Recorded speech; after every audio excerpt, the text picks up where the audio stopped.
Pagi di sarang Tiung selalu datang dengan cara yang pelan seakan malu mengusik kehidupan kecil yang tumbuh di antara debur laut dan desir angin pantai. Di kampung itu, ada seorang gadis yang namanya selalu disebut dengan Doa.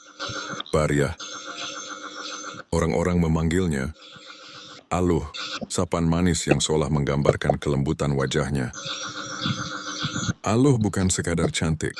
Ia adalah benih kebaikan yang tumbuh dari hati yang lurus. Walau masih sekolah, ia telah mengajar anak-anak membaca huruf-huruf, langit ayat-ayat suci yang ia lafalkan dengan suara sebening mata air. Orang kampung bilang, Aluh itu seperti cahaya yang turun perlahan, menyapa siapa saja yang lewat. Di sisi lain kampung ada seorang pemuda yang tak kalah harum namanya, Juraid, tampan, tenang, dan pandai membawa diri. Jika ada doa selamat, Juraid dipanggil. Jika ada orang meninggal, ia yang diminta memimpin dan mensolatkan. Jika langgar butuh imam, dialah yang berdiri mengisi kekosongan. Anak muda yang disukai orang tua, dihormati kawan, dan diam-diam ditatap oleh banyak gadis. Namun di saat semua, orang melihat mereka sebagai dua cahaya yang berjalan. Sendiri-sendiri tak ada yang tahu bahwa takdir sedang merajut benang.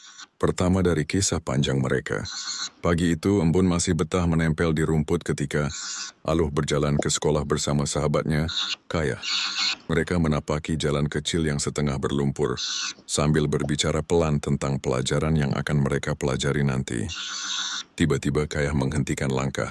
Loh, katanya sambil menahan senyum. Ada surat untukmu. Aluh berhenti. Keningnya menggernyit. Surat apa? Dari penggemarmu, ucap. Kaya sambil mengacungkan sepucuk kertas yang terlipat rapi. Katanya, dia sudah lama suka sama kamu. Aluh mendengus, wajahnya memerah bukan karena malu tapi karena marah. Astagfirullah, Kaya.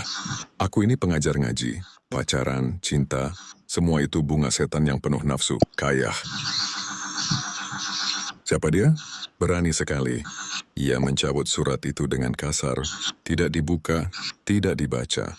Langsung dihantam dengan kata-kata yang tajam seperti sembilu.